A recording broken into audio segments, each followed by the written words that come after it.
mitigation work that you all are doing on your individual property, but then also the work that the county is doing as well. Right? You all passed a levy up here. You're going to be spending millions of dollars to mitigate the county and make it safe. That has to be accounted for in these models. So the bill that Titone passed is going to make sure that we have the authority at the division to do exactly that. We have the authority at the division to make sure that the models that these companies are using are accounting for all of that risk. On top of that, it's going to let you all get a better understanding of what your risk score is. Right? You're going to actually start to get information. Now that this bill is going to become law, you're going to get information about what your risk score is, why your risk score is what it is, and what you can do to change it. Right? We want to give you information about how you can mitigate your property, and more importantly, we want the insurance companies to give you information about how you can mitigate your property, reduce your risk score, reduce your insurance, and make it more available. Right now, the insurance companies aren't doing it. Right? I mean, how many folks in here even know what your risk score is for your?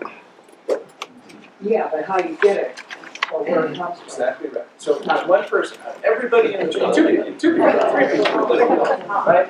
So it's incredibly difficult to understand why your risk score is your risk score, even if you get it, even if you actually get it from your insurance company. So we want to make it easy for you to understand that. Right? We want to get you information so that you can actually take action, do something about it, and that's what their bill does. There's probably a few other parts, but those are the big key parts, and like I said, the other bill, what we're referring to, that bill is an incredibly important bill. It's a big bill, but this other bill, House Bill 1302, is what we are affectionately calling our big bill. And we're calling it our big bill because we think it will actually fundamentally stabilize our homeowners insurance market, increase competition. I think we're going to be able to get the insurance companies to come back up here and start writing more homeowners insurance because of this bill. So, what is this bill? What is this bill? Just kick me. So this bill is going to do really two core things. We're going to set up a grant program. So like I said, we have two risks in Colorado that are really decimating our homeowners insurance market, hail and wildfire. This bill is going to tackle both of those. So when it comes to hail, right, when hail comes through, hail destroys roofs. And it is incredibly expensive for insurance companies to replace roofs at the magnitude and at the propensity that they have to replace roofs in Colorado. To give you a flavor of really how big of an impact hail has on our homeowners insurance market, the average premium in Colorado, 50 to 60% of that premium is paid for the hail risk that we have. Think about it from that perspective. The Marshall Fire from 5 years ago, almost 5 years ago, that was nearly a $2 billion event. But for the single-family homes that were destroyed, it was about just north of $1 billion. Last summer, we had two hail events. We had a hail event that hit Central Park, and then another one that hit about the northeast corner of the state. Those two hail events, they took probably roughly 15 minutes each. So we're talking about half hour. Those two hail events were $1 billion. So the same cost of the Marshall Fire that burned for nearly 2 days from two hail events. And those weren't even the biggest hail events, right? I mean, the Central Park event was bad because of where exactly it hit. But you think back to the 2017 summer, that the hail event that summer was, I mean, just constantly, hail just decimates us every summer. And it's not just the summertime anymore, right? It's spring, it's really right about now, all the way through into October. Sometimes in the middle. So, we want to use that hail to our advantage. And what I mean by that is we have insurance companies constantly replacing roofs in this state. But they're replacing roofs with the same standard roof that was on that they were insuring in the first place. We want to help homeowners with a grant program close the gap between that standard roof and a hail fortified roof. That way those homes, once we get a hail fortified roof on them, so two things are going to happen. One is if your insurance company has a discount on file with us, and most of them do, homeowners are going to see a decrease in premium immediately. Those homeowners that we can help get a fortified roof onto their home. The second thing, once we actually get enough roofs actually fortified in the state, we're going to start to change the claim trajectory from hail just across the board at a macro level. And that will mean that we start to see claims coming down, and that will result in premiums coming down too. we've got to tackle hail, folks. And I know hail hits up here, but not in the way that it does in the Front Range. But quite often when I go and I talk with folks in the mountains, and I tell them we're running a bill that's going to tackle hail, their response to me is, why do you have hail? Right? We don't have hail here. Why is it a problem? Why are you talking to me about hail? Hail is a problem everywhere in the state. And the reason why hail is a problem everywhere in the state is because insurance companies are getting their butts kicked by it.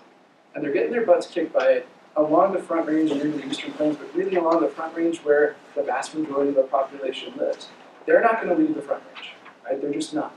But because the losses on the Front Range are growing almost every year because of hail, they're trying to find ways to control their risk in the other parts of the state. And the way that they control the risk in the other parts of the state is they start to leave. And you all know that better than anybody else in this state. So the reason why we have to control hail, why we have to deal with hail, so that we can get the insurance companies back and willing to go back throughout the entire part of the state. But that's the second part of the bill. I told you there were two core parts. The second part of the bill is we want to tackle wildfire as well. So we're going to, so that grant program, we're copying grant programs that are really, a number of other states have. And we're really just kind of copying and pasting. Most of those states have them for wind events. They're along the Gulf Coast. But for all intents and purposes, we're just copying. Okay, she's here. I will come back and we'll finish. We have a great surprise for you.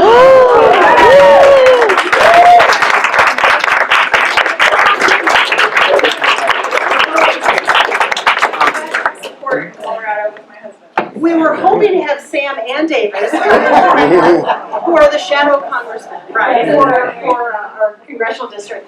This is really a big deal for us. We're so happy Congresswoman Petterson was able to take some time out of her Saturday morning to be here with us.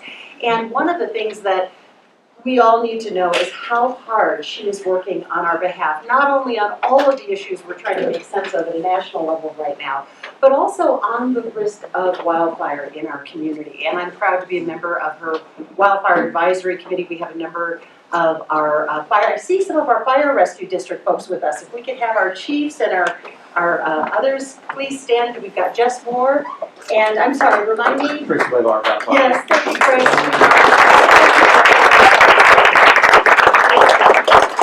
So I know Congresswoman has another event right after this one. So I'm going to turn the floor over to her to share an update on what's happening with wildfire and all things Washington, if we want to go there. I know. Well, hi everybody. Good morning. It's so good to be with you. And I was going to bring Sam, but I'm really grateful in Colorado. I actually have help, unlike Washington. So, but you know, I'm here because this is such a critical issue. For Colorado, but especially for Jefferson County and this community for wildfire risk. And I know that you all feel very concerned as we're facing significant layoffs for the people who are actually charged with mitigating our wildfires and actually helping support us with recovery. We no longer are in the business of trying to solve problems and build upon where we are and make things better. Right now, it's really a complete dismantling of the services that our communities rely on. And so, you know, it's a difficult conversation from, you know, when I think about last year, working alongside the commissioners, their recommendations at the federal level of what we need to be doing to address wildfires, and the situation that we're in now post-election. So it's a much different dynamic, but I can tell you that Coloradans care about this issue. They care about these services. So it's really important that we tell our stories and talk about what's happening on the ground. I also want you to know I'm still working in a bipartisan way to find support where we can. There are plenty of Republican colleagues who care about this, who represent districts where they're at high risk for wildfires. They know how important it is. So working to find common ground. Hey, even the president came out in support of my resolution.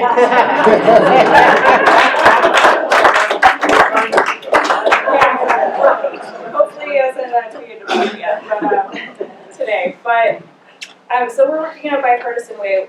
The most important thing that the president did previously, President Biden did, was he set up a federal commission to come up with recommendations on the umbrella of the things that we need to do, because this is such a complicated issue. It's really, there are so many layers to addressing wildfire mitigation. We know fundamentally this is about, our climate changing, about climate change, having drier, longer, drier seasons, having much hotter, unfortunately, seasons as well, and the combination there. But what I look to, it's really chaos right now in Washington, but what I look to is what we can do now to start building our legislative agenda, identifying our champions, and being prepared when we have the opportunity to move forward. And I can tell you that coming from the Colorado legislature, where I'm used to, I look at my colleagues who are doing big things. We,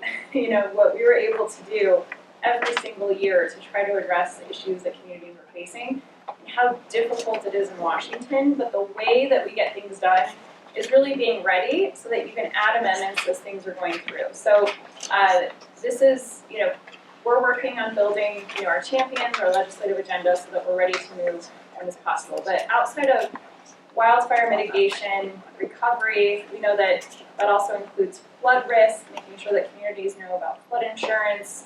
I'm on the committee that actually oversees that, so we still have to reauthorize the flood insurance program. We have so much that we need to do. I'm on the Financial Services Committee, on the Housing and Insurance Subcommittee, which is also I want to talk about something that you all are facing, which is the skyrocketing costs of home insurance.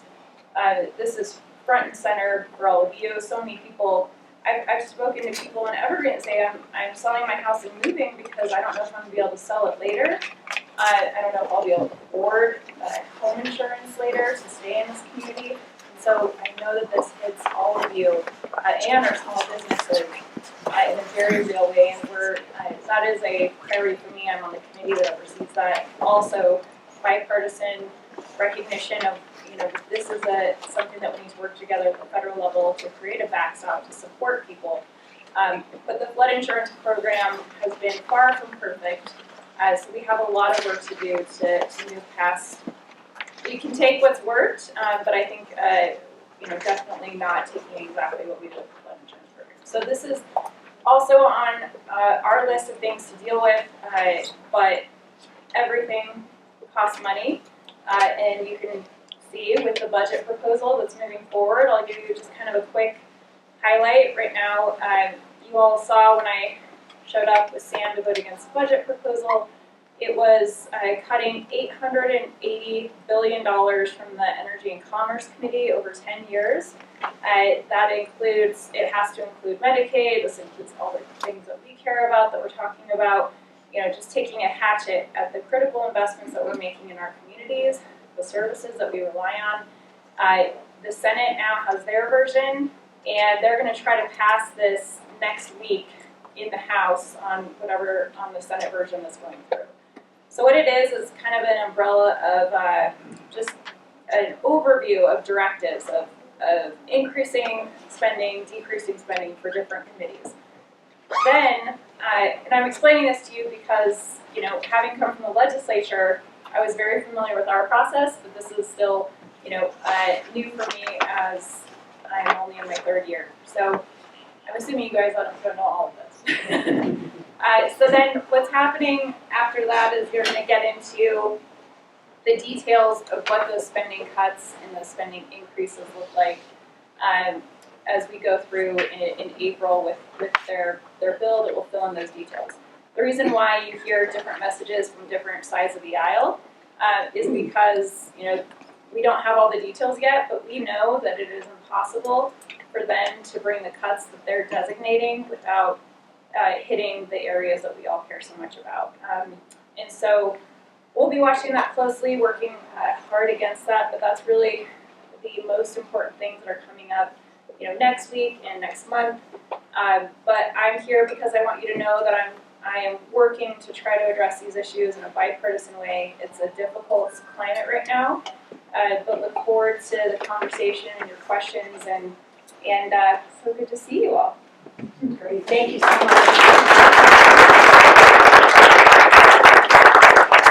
We are so grateful for Congresswoman Petterson's leadership at the federal level and the fact that she has taken the time to pull together a wildfire advisory group to get the best thinking in our community on how we all work together to navigate our challenges related to wildfire. I'm going to ask our insurance commissioner if you have any closing thoughts at this point. Sure, so And then we'll go to you, and then we'll go to Brian. Hold on to those questions, jot them down if you need, because we'll open up for questions in a little bit. So let me just close out the talk about 1302, that bill that we just touched on. This is the wildfire pieces where it was getting to. So we will be the first, when we get this bill through, and we will be the first state in the country to stand up a wildfire catastrophe reinsurance program. The whole concept of this program is we want to bring in roughly $20 to $25 million in capital to then invest into the reinsurance market and get a reinsurance program in place in the tune of $200 to $300 million. And then if the insurance companies want to participate in that program, we would offset a portion of their losses if there's a wildfire event. But here's the key, folks. We would require them to come back. We require them to write in the high wildfire areas of the state if they want the benefit of that relief. They've got to play ball with us. They've got to come back up here. They have to go into the places that they've left. And we'll do two things by doing that. Right? We're going to be taking on a portion of their risk, so we're going to see premiums decrease because of that. But we're also going to increase competition throughout the state. And because we're increasing competition throughout the state, that alone is going to start to put downward pressure on premium. Like I said, we'll be the first state in the nation to do this. We will be, I think, the leader on that front because we're going to be able to stabilize these two programs in particular, and House Bill 1182, this whole package, and everything that we've been doing over the last handful of years. It is going to start to create true stability in our market. I am confident that that's the case. You're going to start to, at the very least, see downward pressure on premiums. I can't promise you that your premiums are going to go down because of the tariffs in large part, folks. The tariffs are going to have a huge impact on us in a lot of different ways in the insurance sector. I'm not really worried about it. But what I do think we're going to be able to do is stabilize our market, start to see competition come back. And that's what we're designed to do. So I'm going to hang out. I'll hang out afterwards, happy to answer any questions. Please come and testify. It's going to be in Rep. Titone. 1302 is going to be in Rep. Titone. It's one of Rep. Titone's committees on Monday. Like I said, you can testify virtually. You can go onto the website and testify virtually. The more people that these folks here say that they think this is a good idea and that you need help, the better off we'll be. So thank you very much, folks. Great. It is so important that we turn out and show up for testimony on Monday. I'll be there testifying on behalf of Colorado and counties acting together. That's a statewide organization that the Jeffco commissioners are a part of. And we work very closely with them on advocating for these issues across the state. I just want to mention a couple of housekeeping issues. We have a sign-up sheet that is circulating. Who has the sign-up sheet? Perfect. If we can make sure, has everyone had a chance to sign in? No. Okay, so if we could bring that, at some point, if we could have it work its way up toward the front, that would be terrific. For those of you who are standing, if you would like a seat, we have 2 seats here. We have a couple of middle seats right here. So there's plenty of room if you would like a seat. And we've got some right over here, Andy is pointing to. I also want to mention Senator Cutter has joined us, and Senator Cutter is doing great work on these insurance bills as well, and you are sponsoring 1182. Perfect, thank you so much. So next, I wanted to share with you, when I was campaigning the first time around for county commissioner, I sat down and had coffee with our chiefs here in the foothills, individually with the community. And I said, talk to me about the relationship between our fire and rescue districts and the county. What does that partnership look like? How are we working together to reduce wildfire risk? And what I heard is that there's a lot of work that we needed to do. This was some 6 years ago now. And immediately we formed the Jeffco Wildfire Task Force. And that task force was tasked by the Board of County Commissioners with the job of thinking more thoroughly how we bring together our resources, leverage them, to do more wildfire mitigation and risk reduction on the front end. What does that mean? It means looking for sustainable sources of funding to help us address wildfire resiliency. It means looking at our building codes. We've implemented codes that build in more fire ignition resistant materials. We've also looked at mitigation, and we know that this is an issue on everyone's mind. How do we look at healthier forests too? And how do we do that in a way that respects concerns from our public in terms of your trail experience, while also balancing public safety? So we continue to work on those 3 key areas and much more. Thanks to Jeffco voters, we passed 1A, which will set aside dollars for wildfire resiliency, public safety, and infrastructure. So we're very excited about that work. But I am so pleased to introduce you next to our Fire Management Officer, Brian Keating. Because Brian did a lot of the heavy lifting and leadership around the county's new wildfire preparedness plan. And that plan also reflects a number of the recommendations that came out of the task force, which is now commissioned. I noticed we have one of our Jeffco Wildfire Commission members with us. Sharon Trilk is here. Thank you so much, Sharon, with My Mountain Town. For those, if you have neighbors who couldn't make it today, we're grateful to My Mountain Town because I believe you'll be uploading today's town hall. So if people want to learn more, you didn't catch everything in your notes, go to My Mountain Town for more information. Do we have any other members of our Jeffco Wildfire Commission who are with us today? I just wanted to make sure I didn't miss anyone. All right, with that, I'm going to turn it over to Brian Keating. Welcome, thanks for being here. Thank you, Commissioner, and thank you everybody for being here. As Commissioner Dahlkemper mentioned, I'm going to talk and just give you guys a brief overview of the Community Wildfire Protection Plan, which had been about a 2-year process to develop, to update, and was presented and adopted by the Board of Commissioners in October of last year. So we have it in place.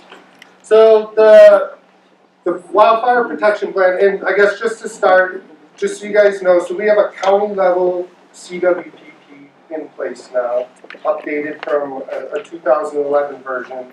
But all the fire protection districts also either have or are developing a more localized CWPP plan. And I know Evergreen Fire Rescue is in the process right now of updating their plan and going through the processes and soliciting feedback. So for folks that are part of the Evergreen Fire District, I certainly encourage you to be aware and to be involved when those opportunities present themselves, because these protection plans are really based on local input to capture what the values are and to make sure that it's part of a comprehensive plan. So you might be asking the Sheriff's Office, why are we involved in this? So by state legislature, the Sheriff is the fire warden for the county. So she has primary responsibility for fire response. We are taking a more holistic approach, and we're looking at preparedness as well as response.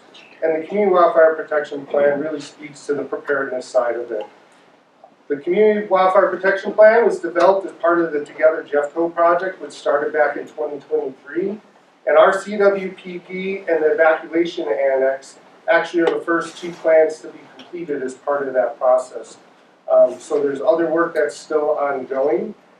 We had multiple public meetings. We established advisory councils, so we had a lot of input to make sure we were capturing the values across the entire county and what the needs are, so that we can incorporate that into our plan and develop what our approach is moving forward.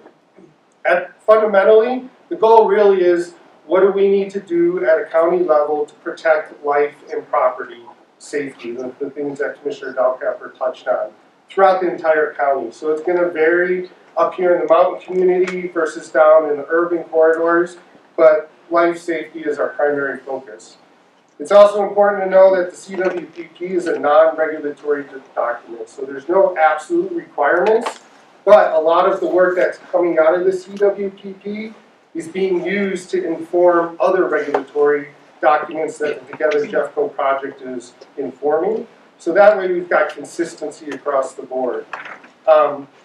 And as I talked about, those forms include the comprehensive plan, the transportation management plan, the emergency management plan, the evacuation annex, and universal land use code plan that's being worked on. So for the CWPP, some of the core elements of it is we did a risk analysis, and so we're identifying what the hazards are throughout the county and what kind of fuel treatments or mitigation actions could be implemented to help mitigate the risks to those areas that have been prioritized. It talks about specific types of treatment actions, both at the individual level, speaking to like defensible space, home hardening, as well as the community level. So we really focused additionally on strategic, landscape level strategic approaches to protect communities from the risk of a catastrophic wildfire. Again, specific recommendations are included about what homeowners can do, because you all have an important role to play in mitigating fire risk. So there's very specific recommendations and resources and tools in the CWPP. And it also supports the work that our fire protection districts are doing and the CWPPs that they're developing. So we're trying to take a bottom-up approach as well as a top-down approach, so it's comprehensive and ties all those things together. The CWPP that we developed, there's a table with multiple recommendations in it, but it really focused on 8 major action items that we want to talk about. I'm going to present them all real fast, but there's 3 that I just want to touch on a little bit more in depth. So action item 1 was to create a county wildfire management program. The second was to identify and implement fuel treatments and ecological restoration treatments across the county to mitigate fire behavior and the risk. Increase the use of prescribed fire. So much of our veg types throughout the county have actually evolved with fire and are dependent on fire. And we haven't done a lot of prescribed fire in recent years, and so we want to get that back as a tool in our toolbox to help maintain the landscapes moving forward. Roadside fuel break treatments.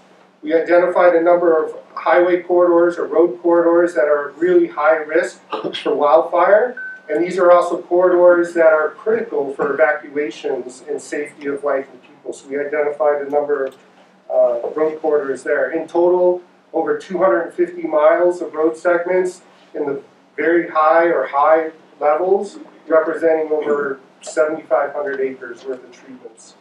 We also talk about action item 5, developing a wildfire preparedness program. If some of you guys are familiar with Boulder County and what they have with their Wildfire Partners program, that's what this is speaking to, and that's one of the things I'll touch on some more.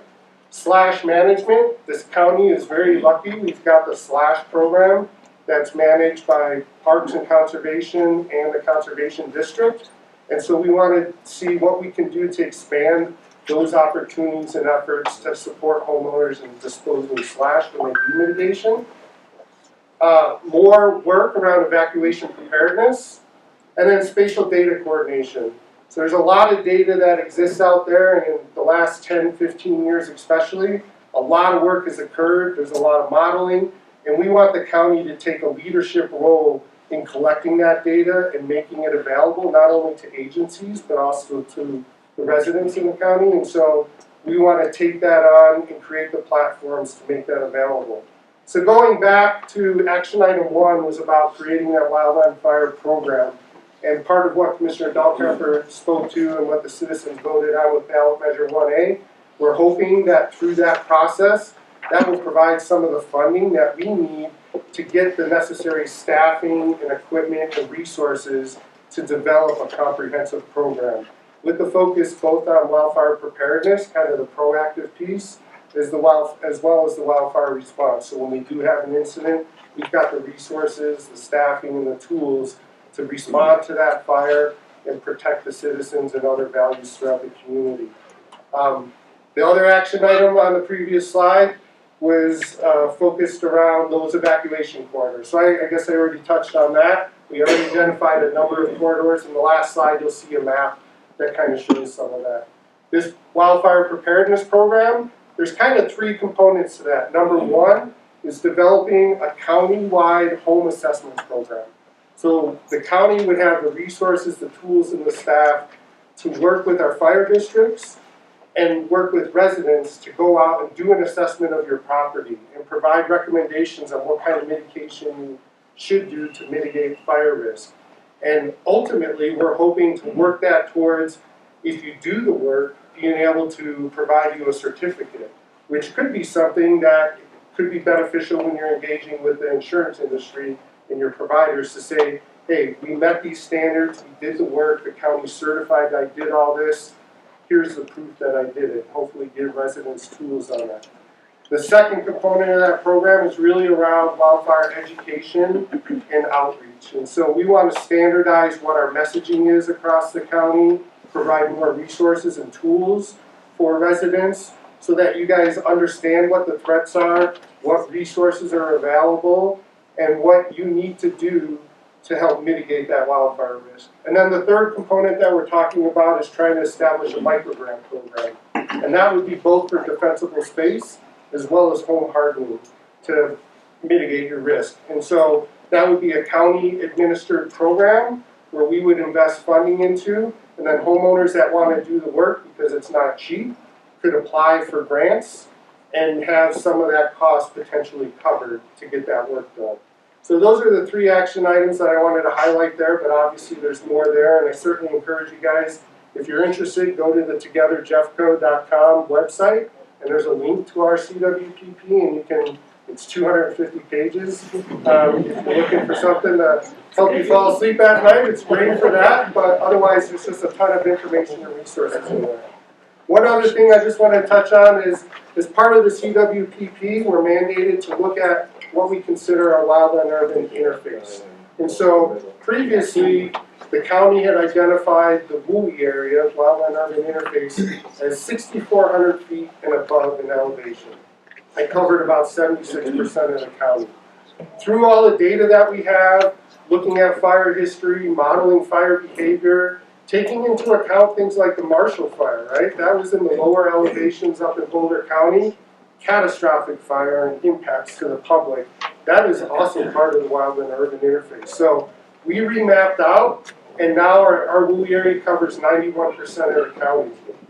We did divide WUI into 3 different categories because the risks and the mitigation actions for those risks are different in each of those categories. What you would do up here in a mountain community versus what you would do in an urban corridor are very different. But there's still actions you can do to help mitigate your risk of wildfire. So there's recommendations on that. And the one thing that I spoke to early is the CWPP is not regulatory, but our new WUI coverage is going to be used to help inform decisions on other regulatory plans like the comprehensive plan, the land use building code plan, and things like that. So those are conversations that are occurring within the community right now. My last slide here is some of the benefits. So having an updated CWPP is actually a requirement to be eligible to apply for a lot of grant programs, both at the federal and the state level. So from a county perspective, we're now able to check that box. Previously, we were out of compliance because our CWPP was too low. As an example, the county's applied for a FEMA Hazard Mitigation Assistance Grant and a Community Wildfire Defense Grant.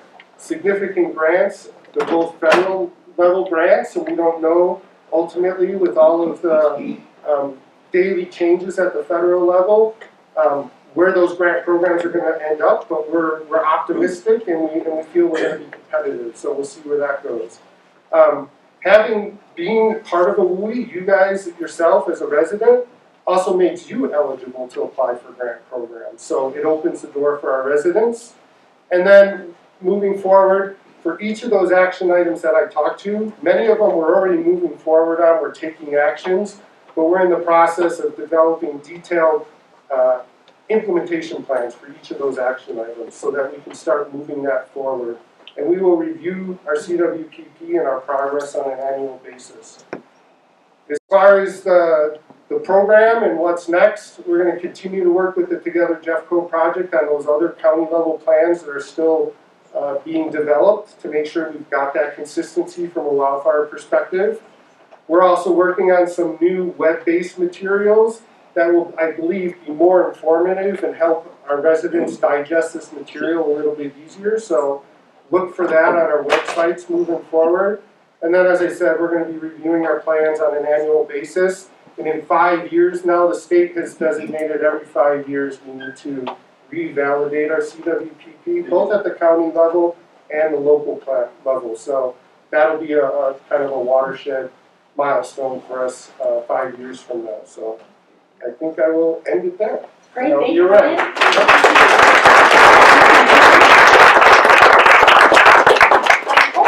One of the big takeaways from the presentations that you've heard today is that we have an incredible team here at Jefferson County. We're tackling these issues with Congresswoman Petterson's help at the federal level. We're working at the state level with our state legislators, along with leaders like Commissioner Conway and many others. And we're doing a lot of work with our community at the local level. I also serve, I'm one of 2 county commissioners who serves on the Colorado Fire Commission, I was appointed by the governor. And the Colorado Fire Commission is also doing a deep dive on insurance as well. And a number of the bills that have come forward with the help of the Wildfire Matters Review Committee, which Senator Cutter chairs, have in part come from the Colorado Fire Commission, including the WUI Code Board, which is looking at, I know it sounds a little dry, but it actually is really critical. Just don't know why everyone's starting to yawn. I find it fascinating, but it really does create a consistent, standardized approach to how we think about building codes in our communities that are at severe risk of wildfire. And I also really want to thank our fire districts for all they do, and fire board members. We have some of our wildfire ambassadors with us too. If you could please stand. If you have questions, please, these are great people to talk to in your community. So thank you.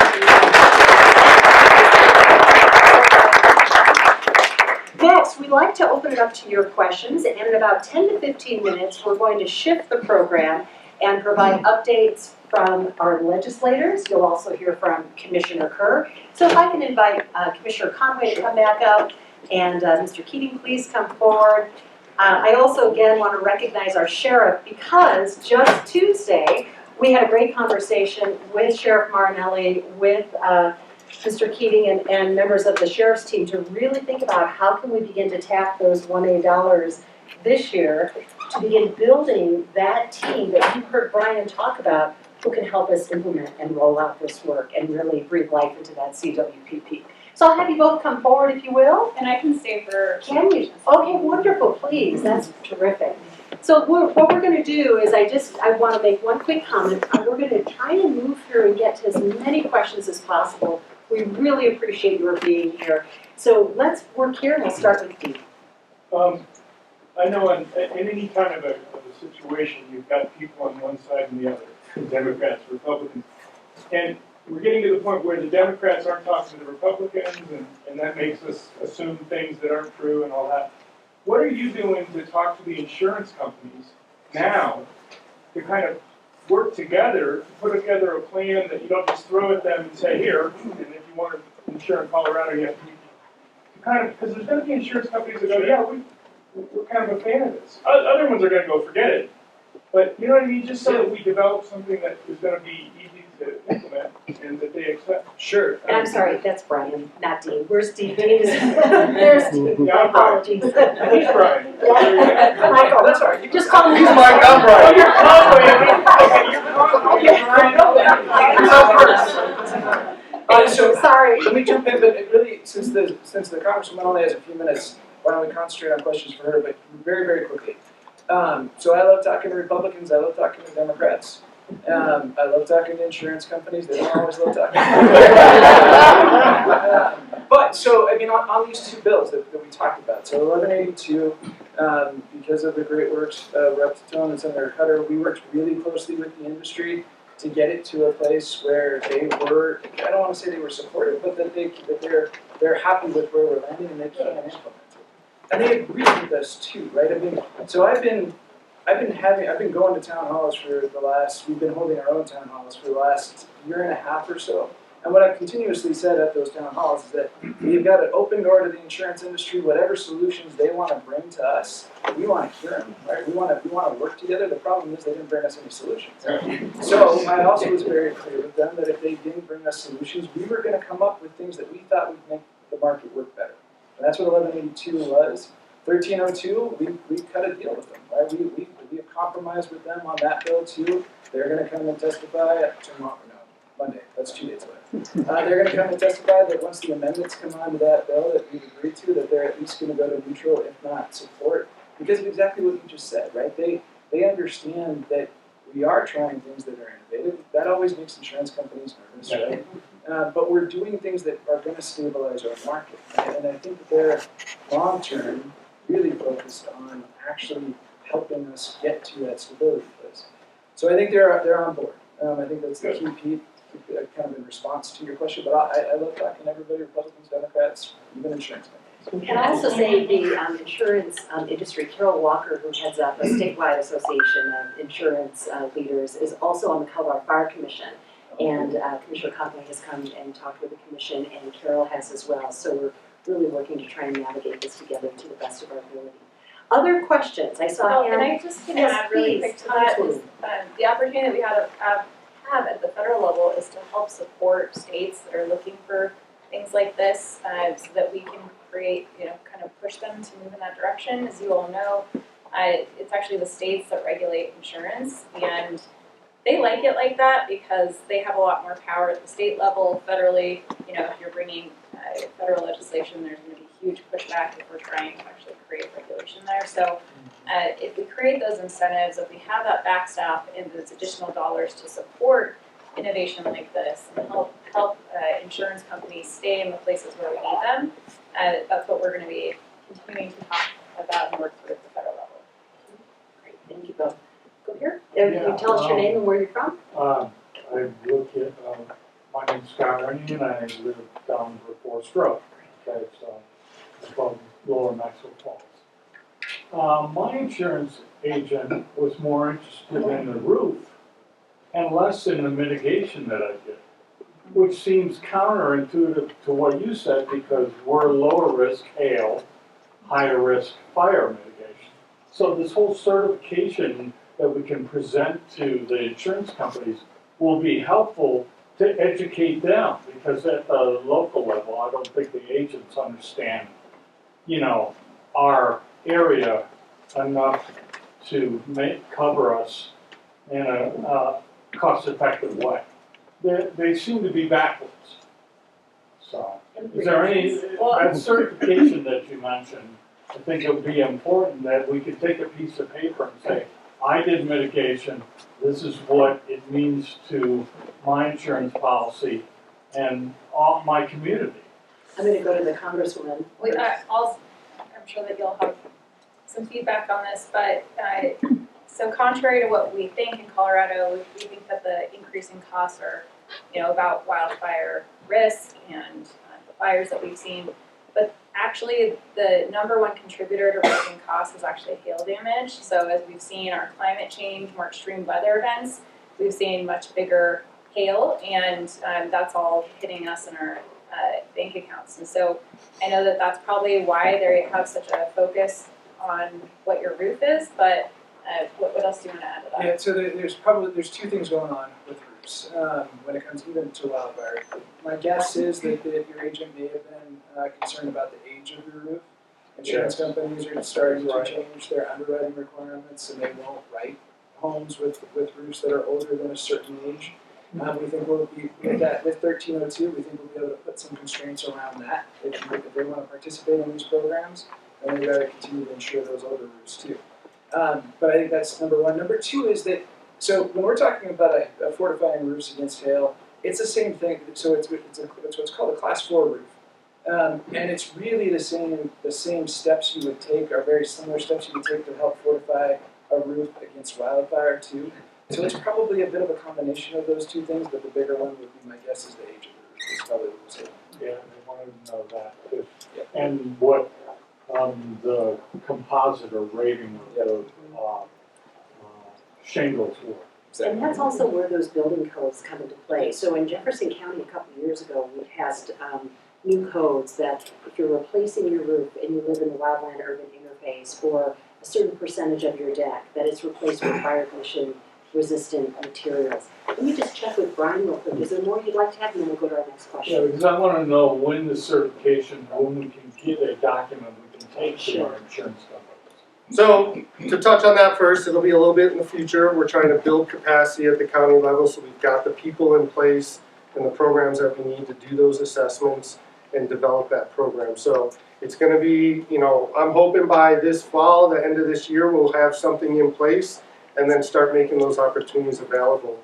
The other thing I said, going back to the Together Jeffco and conversations that we're having, even though the home assessment program will be part of the county wildland fire management program, those home assessments, we're working with building safety, we're working with planning and zoning, we're working even with transportation and engineering. So when we look at doing those assessments, we're going to incorporate components that touch on multiple different pieces. It's not just going to be wildfire centric.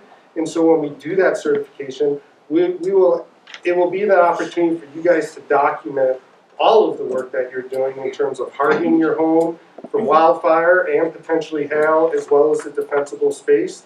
And that will, it'll all be wrapped up into one package. So hopefully it'll have, you know, multi-beneficial opportunities for you guys. Thanks, Brian. I saw it. Sorry, I just want to interject as well. Just with Evergreen Fire. Sorry, Wildland District Coordinator with Evergreen Fire and Rescue.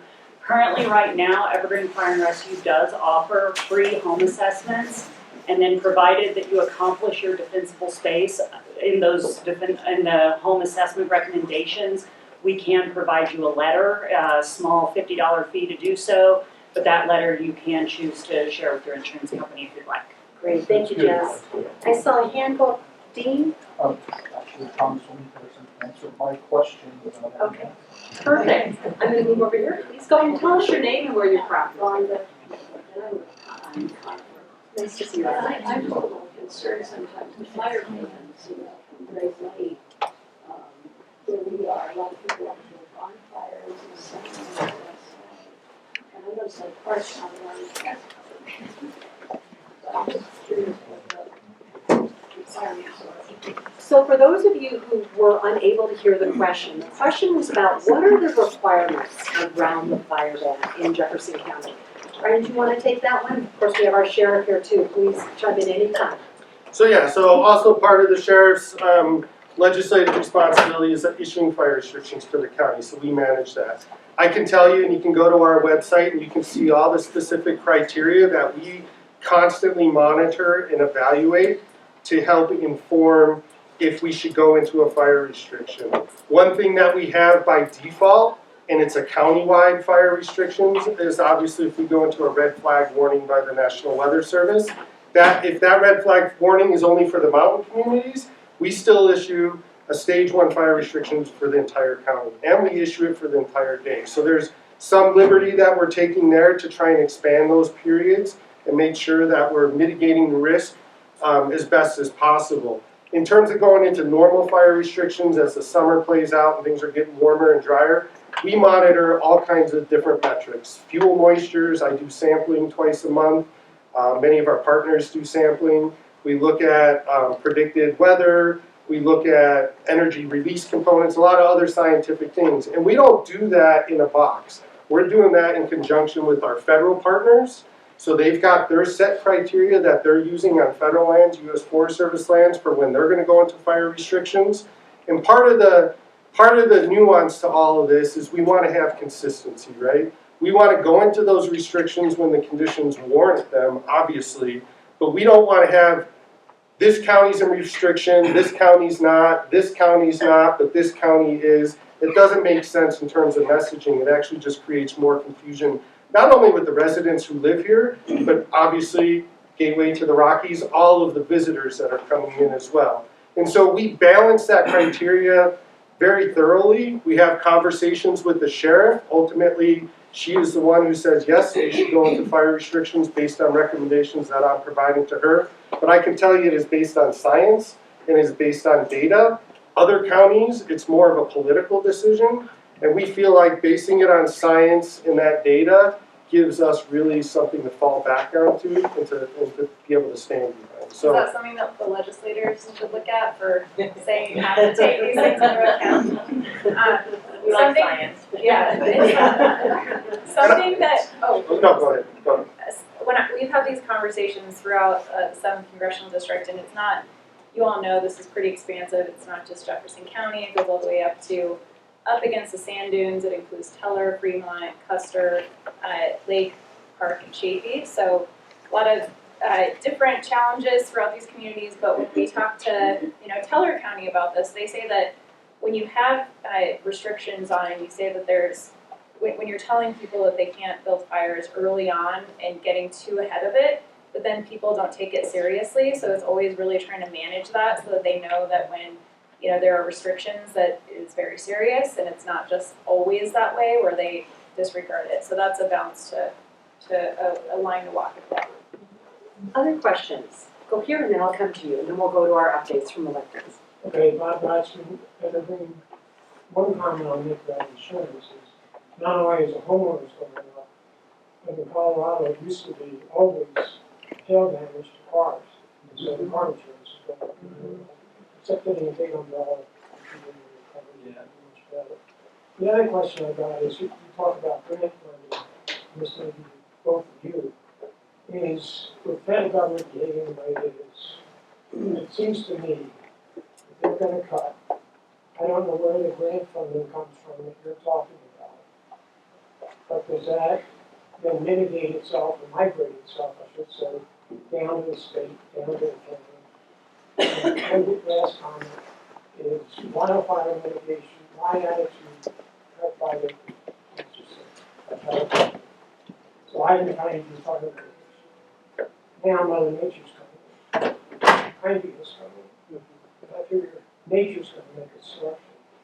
And I'm gonna be a little more, so I'm sorry to ask you this question. No, those are great questions. So one of the questions was about the federal funding. How does that trickle down to the state, specifically reference to those micro grants to help homeowners with defensible space?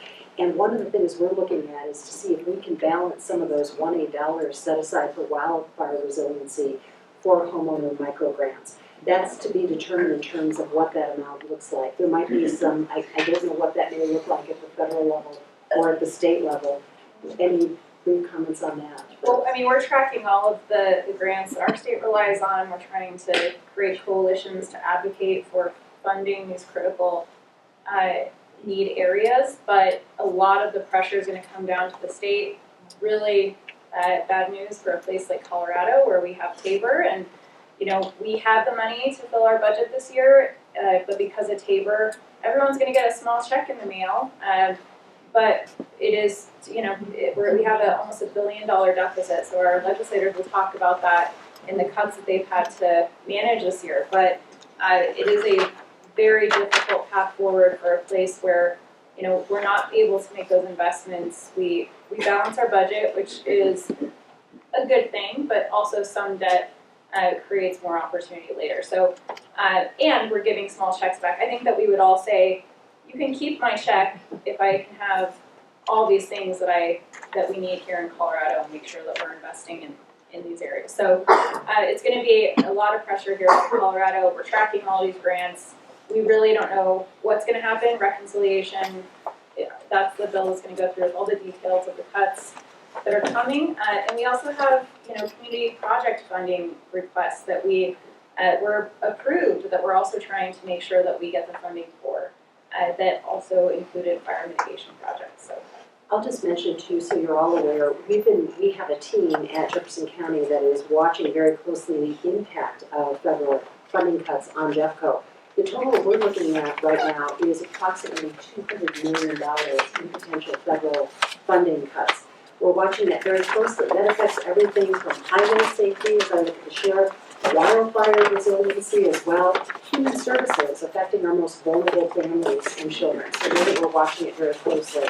We have time for one more very quick question. Just Oh, yes, jump in please, go very, ahead. very quick. Yep. So Okay. we regulate everything in the insurance world, health insurance too. So on the grant front, we're expecting $340 million from the federal government through what's called our 1332 waiver that we use to reinforce and stabilize our health insurance market. I am very concerned that they're going to play shenanigans with that, folks, and if they do, it will decimate our insurance market. We will have health insurance companies fail. We will have health insurance companies leave the state. So everybody is watching the grants and what's coming down. Real quick question. Please go ahead. Martha from the 285 corridor. So, Mr. Commissioner, Yes. who's got a mic? It's I like that.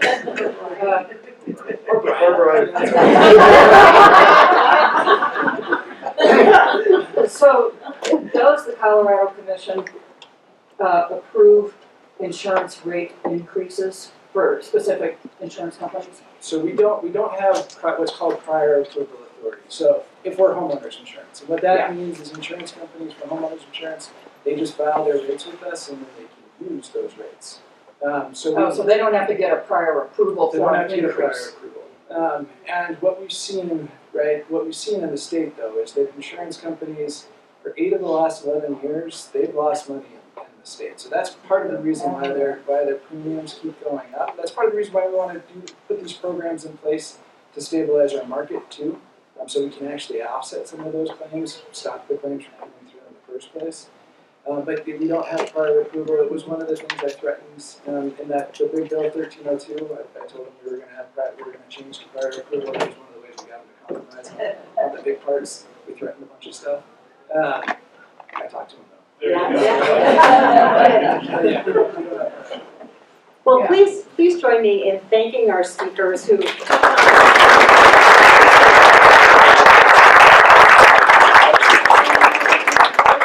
And Brian or Michael? Whatever. Thanks so much. I'm going to hang out, folks, so I'll be here after. And we have the room up until 11. Are we gonna get a picture? Is that what you? We'd love to do, if you can take just 10 seconds for us to do a quick selfie, why don't we all come up front, we'll have the electeds And come on while up we're all front and our moving, speakers. I just want to tell you all, our office is here to support you with if you have Medicare issues, Social Security, you know, if you have questions about what's happening, if anything, veterans benefits, we are here to support you. And this is our amazing team member, David, who hopefully you all met along the way, who is supporting us in this area. So we're here to serve you, and please reach out. Great, so we're going to just take a quick picture, don't go really. Yeah, if we could we do it real quick with everyone, are you okay? We'll just turn around real fast. Yeah, we'll kind of. I know we gave you a lot of bad news, but look happy. We'll turn around real quick and huddle.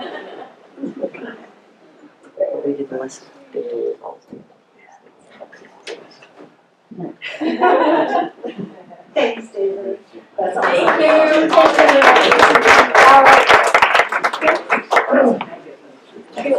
Okay, I'm going to ask all of our electeds to come up, and while they're making their way up, and those of you who are here with us, if I can have Nancy just very briefly come up.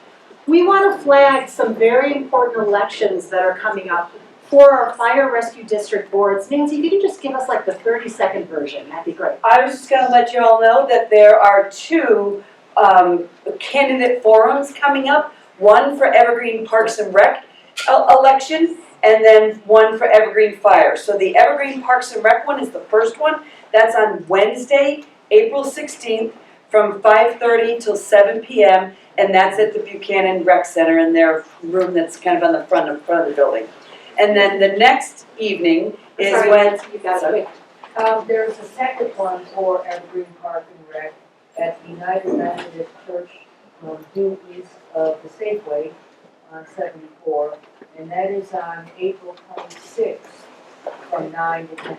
Did everyone hear that? April 26th, 9 to 10:30, United Methodist Church, Park and Rec. That's a Saturday. Okay. And then the Evergreen Fire Candidate Forum is on Thursday, April 17th, also 5:30 to 7 p.m. And that one is at the Station 2 Admin Building. Could you mention the Elk Creek Fire Board election? There is a candidate forum on April the 15th that the Canyon Courier is hosting. And let's just point out, we have two of our Elk Creek candidates with us today. Al and, excuse me? Kathleen. Kathleen. Alio and Kathleen. Good evening. Perfect. Thank you for I'm Tom Seymour. I'm also a candidate for the Elk Creek. I am as well. Please stand up. Thanks, Tom. What's your name? My name is Michael Bartlett. Michael Bartlett. I'm at over 20 years. Okay, these are all Elk Creek candidates. Perfect. Thank you all very much. Nancy, thanks so much for the update. And we're going to go next to updates from our elected team. This is the team that brings you the Foothills Jeffco Town Hall every other month. And we're so proud to work together. I'm going to actually start with our county update, and then we'll work our way down the line. Each person, with the exception of me, will give about a 4 to 5 minute update. And I do want to take a quick moment to recognize Kevin Morris, who's with the Jeffco Sustainable Committee. We appreciate all you do. Thank you so much. And it's critical to our wildfire efforts too. And with that, Commissioner Kerr. Thanks, and I really appreciate everyone being here. I just want to say real quick, and I know she has left now, so she's not hearing me say this, but Congresswoman Petterson shows up for you, her constituents, and we're hearing there are a lot of people in Congress, a lot of electeds around the country that are not showing up to listen and hear from their constituents. And she and I have done hundreds over the years. When I was in the Senate and she was in the House and Lakewood town halls and stuff. We've done hundreds and hundreds, and she is still showing up to young kids fighting for you in Congress. And so I think it's just really great that she's continuing to show up for her constituents. One thing I want to let you know about, something we both got to take part in last Tuesday, I think, and fitting right in with our wildfire theme today, is Lesley and I, with our open space folks, got to watch the reseeding of the quarry fire burn area. And it wasn't, folks out there, very, very steep, very rocky areas. If you have not seen it, you should go. It's tragically beautiful, the way the colors, the burns, the browns, the greens all come together. It is tragically beautiful. But there's nobody out there on the ground just throwing seeds out. They used a helicopter. And it was so cool to watch this helicopter spreading the seeds, spreading mulch, and then dropping 2 tons of hay out of this big bag to help stabilize the soil as well. And as cool as it was to watch, you could go to our social media. I think the sheriff and Brett, you guys might have put some up on social media as well doing this. But we, when we talk about wildfire, yes, we talk about mitigation. Yes, we talk about prevention. Yes, we talk about fighting it. But there's that whole after piece too. And that costs money. You know, helicopters don't show up for volunteer work. You have to hire them out to do this. And it's expensive. And the entire quarry fire was 100% on Jeffco open space. So it's Jeffco open space that is paying for this restoration. But I just wanted to kind of close the loop there on as we talk about wildfire. I want to make sure folks have the opportunity with the construction on I-70 as you're going up. And even though the majority of the Floyd Hill construction is taking place outside of Jefferson, just over in Clear Creek County, obviously it impacts us a lot. You can get daily text messages and emails from CDOT about their construction schedule. And now that we're coming into shoulder season, I think they're probably going to be expanding their hours and days that they're doing their blasting and stuff like that and shutting down the highway. So please make sure you sign up for those daily alerts so you know when that's happening. Anything else I should? No, just construction along Highway 73 will be beginning from downtown up through this area.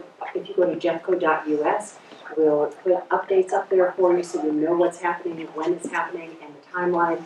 Our road and bridge team is working with the contractor right now to finish up that contract, and we will keep you in the loop. So please be sure to sign up. We all send email updates to our constituents, and we'll be sure we've got a newsletter coming out here shortly, so we'll include that information as well. So if you haven't had a chance to sign up, please do. With that, I'll turn it over to Senator Connor for your update.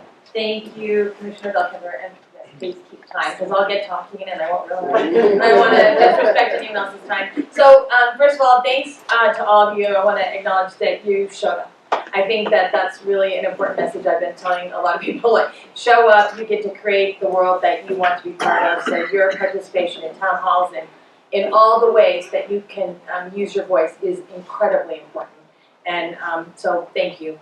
And thanks to the county for being such great partners. Brian, that was a great presentation.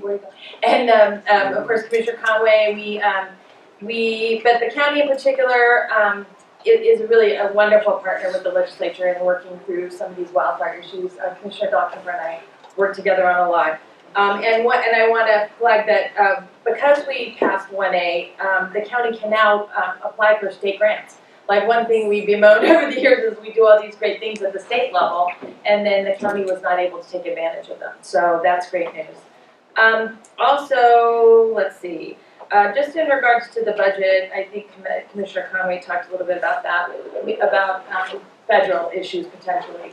We just passed to the Senate our the budget this year. It's on to the House now, but we're really worried. We had to make some dramatic cuts, which I won't go into lots of detail on that. But the bottom line is that there could potentially be more things that we're going to need to do because we do not have the ability to make up for federal dollars. If we lose federal funding on anything, Colorado has no flexibility and no ability to backfill that. So there's going to be some real harm. There's already some real issues in terms of cuts. I think the budget, JBC did a really good job given what they had to work with, but we all need to keep our eyes on that. Wildfire bills, wildfire, the theme of the day. There's several wildfire bills moving through the system right now. I'm gonna let Rep. Titone talk more about 1182, which Commissioner Conway briefly touched on, the insurance transparency, and mitigation bill. Since she's starting it in the House, I'll let her talk, but I am honored to be able to carry that in the Senate. And we have done one on prescribed burns that's also moving through the system to allow reciprocity for people who have licenses in other states to be able to conduct burns here in Colorado. Also, we were trying to get some kind of funding as sort of a insurance type of thing, backstop for people conducting burns, just to give them that extra level of comfort that there might be this fund. But because of the budget, we aren't going to be able to put any money into it now, but we're sort of setting up a program, so hopefully that will provide some additional assurances for community. We did a website. We said that the state has to work with counties and municipalities to link all of the information on wildfire specific to each area to the state website. That's probably going to need money down the line to be a little bit more robust, but we wanted to start that process. My vision would be that eventually we'd have one state site for fire, and you could, click on your county or whatever to get to the information specific to you. Because there's a lot of information, and I think it can be confusing. We're doing a fire workforce bill. Trying to, that's a real problem. We don't have enough people in that space. And also, a really big thing, we're working on long-term funding for fire districts, which includes all fire districts, not just those involved with wildfire, but I think a lot of the smaller mountain communities really rely a lot, as y'all know, on volunteers and they're dramatically underfunded. They've got, we did some property tax cuts last summer, and that impacted a lot of things. But I was particularly watching the fire districts, and so they're funded very inequitably throughout the state, and it's an ongoing problem. So the governor pledged that he would help us come up with some solutions. So we've been working for months on figuring out some long-term funding mechanisms, and we're pretty close to be able to introduce some of those things now. So stay tuned, but we're hopeful that we can get some more long-term sustainable funding. Probably not enough, but enough that it will begin to make a difference. So I'm very excited to be working on that. The other big bills that I've done this session. Oh, okay. Well, never mind. We'll talk more. Okay. Thanks, Senator. Yeah. We'll go next to Rep. Story. Good morning, everyone. I'm Tammy Story. I represent House District 25. It's the foothills of Jefferson County, south by 70, and a portion of unincorporated Littleton around the Chatfield High School articulation area. It's great to see all of you come out on this snowy day. Considering the roads were not in the best of shape when we all drove here, probably better when we leave. And also want to thank the presenters that came out today and the work that you're doing on behalf of our state and our county. It's a really important topic. I'm going to veer off of the wildfire topic for a little bit, just to talk about a couple of bills that I'm currently working on. One is a very simple bill that requires rulemaking to be done by the Public Utilities Commission, relative to an element that was part of a very comprehensive public safety bill focused on natural gas in particular that I ran and passed in 21, so 4 years ago. And the rulemaking was required to be done at that time, but they hadn't gotten around to it. So we passed a bill, or just yesterday it got through the second chamber, through the Senate, to ensure that this rulemaking is done by November 1st this year. And it's focused on advanced leak detection. It has to do with pipeline safety. So it's not just natural gas, but for all of our pipelines, it's a more high-tech way to go about finding gas leaks, of which we have scores of them. A lot of methane and other chemicals that are leaking out of pipes that just they just don't have the time to get around to looking for those leaks or fixing them. So this rulemaking is going to help a great deal in that regard. It's technology that's been available for more than 10 years, and I think some companies, providers are utilizing it, but we're going to get the rulemaking done, and it will mimic what the federal government was working on that they couldn't quite get implemented before the change in administration. But they've been working on it for decades, and that's been part of the pushback from the industry to not do our own state advanced leak detection rulemaking because the feds were going to do it. So anyway, we don't have that excuse anymore, so we're moving forward on that. And then also working on a bill that goes through the Independent Ethics Commission. The Independent Ethics Commission has jurisdiction for addressing ethics issues that generally have to do with financial situations. Currently in that jurisdiction is the executive office of the governor and his staff, the legislative branch and all of our staff, all of county and local government, elected officials and their staff. But this bill expands that jurisdiction to include school districts and special districts. So all of their elected officials in the case of schools and school board members, and their direct hires, which would be the superintendents, because there is no authority by the states or counties over school boards and those superintendents, because the superintendents are hired by the school boards. And I would say 99% of them are all doing what they're supposed to be doing, but there are some bad actors out there that are over the edge and doing unbelievable crazy things. And this bill will give the public an opportunity to file a complaint to the Ethics Commission, who then determines whether it's to be heard or not to be heard. So looking forward to that one coming out of our probes here sometime soon. So I'll just end it there, but thank you so much for all of you being here. Appreciate it, and feel free to reach out anytime. Oh, and one more quick announcement. There's a local Evergreen group, the Evergreen Community Action Group. I know there are a few people in the room that are a part of that group. I recently touched base with them and joined their group, and they are instigating and setting up a public education forum that's focused on, our public education here in the state of Colorado, and the weight and the responsibility of the decisions to shut down the U.S. Department of Education. And so we're going to have that forum here. It's scheduled for April 30th.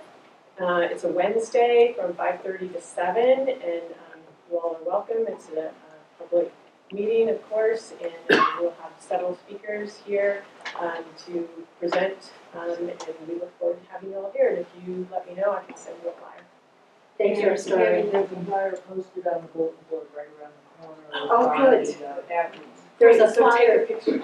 Yeah, take a picture on your way out if you're interested. The flyer is posted on the bulletin board near the bathrooms on your way out. Thanks so much, Rex Story. Next we've got Representative Titone.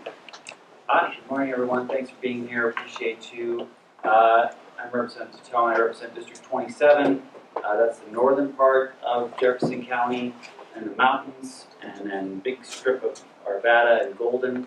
And this is my final term in office. And if you haven't heard already, I am running for state treasurer now. So if you want to learn more about that, go to briannaforco.com and check out my website to find out more about that. speaking of that, I'm running a bill for the treasurer this year on unclaimed property. If you don't know about the Unclaimed Property Trust Fund, you may have money coming to you. You should go check that out and see if you can get that money. It may not be a whole lot, but it might be a whole lot. So check it out and see if there's any money there. But this system, it's based on a uniform law code, and every so often we come back and we revise that. So last bill was in 2019. There's been a whole bunch of things identified we want to change, and that bill will be on the final concurrence probably on Monday, and that will be going to the governor's desk. So we made a bunch of changes to how the unclaimed property can be addressed in the office, because we didn't have a lot of statutory guidelines on how to handle certain unclaimed property. I will go into talking, and thank you to Commissioner Conway for 1182. So this bill on the insurance, the property insurance came over the summer during the special session. I was talking to a fire chief because there was a bit of a issue with the special districts and the fire districts not getting as much money as they need to. And he said, why don't we look at these risk mitigation scores? And that was the first time I had heard of that. So I started looking into it, and I'm grateful for my co-prime sponsor, Representative Brown. He used to work in the Commissioner's Office of Insurance. He's very knowledgeable on it as well. And he represents the area, the Marshall Fire area. So we want to make sure that people know that the work they're doing is going to be accounted for, or having the insurance companies give people more guidance about what they can do and what they expect them to do. Some people said, well, I painted my siding with this fire retardant paint. The insurance company doesn't care, and they won't give you anything for that. But you as a consumer, you need to know that that's going to be a waste of time and money for you. If you want the insurance discount, you should do that. But sure, if you want to put that paint on there, it's not going to hurt. It's probably going to be a benefit. But we also want to make sure the data is good for these models. I'm a geochemist. I did a lot of different modeling and geology work. Talked to the modelers in a lot of detail, and trying to understand how these models work and how our bill can impact that. We did have to put the bill off until the summer of 2026 to give them some time to implement some of these changes. So a lot of these things won't end up happening until then, but we didn't need to put them in a spot where they wouldn't be able to facilitate these changes. But once these changes go into place, you will start to see a lot of changes.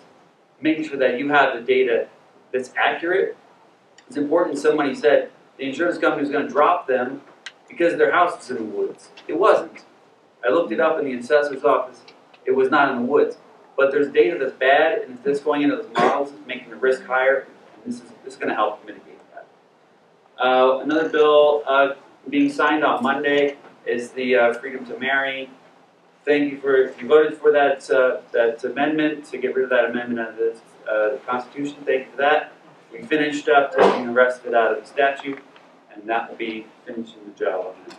Also Tuesday, we'll have the bill signing for the Sundance Film Festival bill, and that will be the final incentive to get the Sundance Film Festival of Colorado. It's going to be a huge economic benefit, and they will be doing events all over the state. Don't worry, it's not going to just be Boulder. If you're interested in having some things here, definitely reach out to them and make sure that you have a great arts district down here, that you can participate in those festivities as well. I have a bill for distillery tasting rooms to try to expand some of the tasting rooms for different distilleries. Have the incentives for the advanced industries tax credits, commercial vehicle muffler requirements. Those noisy trucks with those Jake brakes are going to have mufflers on them, and if they don't, this bill will help to enforce that, so you can reduce some of that noise. And Titone, we're going to have to leave And there. One other one. If you've seen all those expired registrations out there on cars, we're going to crack down on that. That's one of my bills, 1112. That's going to be going over to the Senate very soon. And everybody's gonna be paying their fees. Awesome, thank you so much.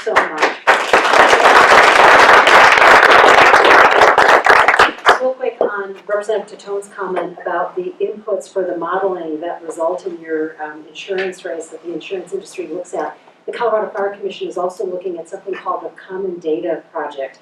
And we hope to be part of that work here in Jefferson County, possibly along with some of our other partners across the state as part of a pilot project to really kind of clean up the data inputs going in. So just wanted to connect those dots.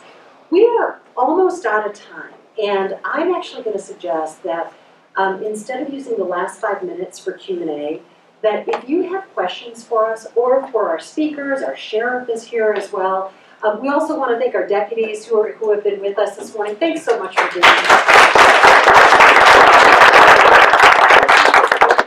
And again, another shout out to My Mountain Town. If you're interested in going back and looking at some of the comments from today, or you want to share it with neighbors, please go to My Mountain Town website. Thanks to Sharon Trill for videotaping today. Yes, and I'm just going to mention one other quick thing. Before you go, if you are able, please help us stack the the chairs rather. We're going to bring out the trays to put the chairs in. That would help. And if you can't, no problem at all. We'll take care of it. Senator Cutter. I really quickly, I just wanted to, because Brian asked the question earlier that I think I wanted to speak to a little bit about stakeholding and do we not talk to insurers? I really think it's important that you all know that we don't pass things at the Capitol without talking to every side. That doesn't mean we're going to take every suggestion from every side, but if it's reasonable, of course we do. I just don't want there to be any misconception about that because the Dems, we do have the control, but we listen to everyone and take as much feedback as we can, or we don't pass bills. People won't work with you. So it's really important. That includes the governor? We all Thanks, so with that, thanks everyone for being here today, and we'll let you know when the next town hall is. Thanks again.